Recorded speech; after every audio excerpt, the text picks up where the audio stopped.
നല്ല അടിപൊളി എൻവയോൺമെൻറ്റ്, കൂടാതെ ദ ഗ്രേറ്റ് ഡൈനിങ് എക്സ്പീരിയൻസ്. ഇത് രണ്ടും മിസ് ചെയ്യാതെ കിട്ടണമെങ്കിൽ നിങ്ങൾ നേരെ ഇങ്ങോട്ട് തന്നെ വരണം.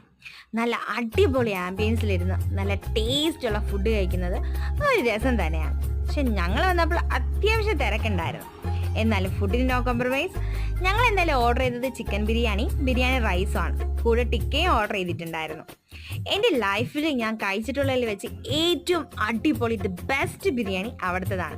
ഞാനൊരു ഡൈ ഹാർട്ട് ഫാനാണ്. ഞങ്ങൾ 2 കോമ്പോസാണ് ട്രൈ ചെയ്തത്. കൂടെ അവർ ലൈം ജ്യൂസും പ്രൊവൈഡ് ചെയ്യുന്നുണ്ടായിരുന്നു. അത്യാവശ്യം ക്വാണ്ടിറ്റിയിലും നല്ല ക്വാളിറ്റിയിലാണ് ഫുഡ് ഒക്കെയും സെർവ് ചെയ്യുന്നത്. ഒരുപാട് ബ്ലോക്ക് ബസ്റ്റർ കോമ്പോസും അവർ പ്രൊവൈഡ് ചെയ്യുന്നുണ്ട്. ലാസ്റ്റ് ട്രൈ ചെയ്തത് അവിടുത്തെ സ്പെഷ്യൽ ഫലൂഡയായിരുന്നു. അതും ഒരു രക്ഷയില്ലാത്ത ഐറ്റമാണ്. അടാറ് ടേസ്റ്റ് ആയിരുന്നു. ഇനി എന്തായാലും സ്പോട്ട് പറയാം. ട്രിവാൻഡ്രത്ത് കടക്കൂട്ടത്തുള്ള സംസം റെസ്റ്റോറൻ്റ് ആണ്. അടിപൊളി അടാറ് ഐറ്റം കിട്ടുന്ന ഒരു സ്പോട്ട് തന്നെയാണ്. പുതിയ സ്പോട്ടുമായി നിങ്ങൾക്ക് മുമ്പിൽ എത്തും വരെ ഇറ്റ്സ് മീ ആരതി ലാലു.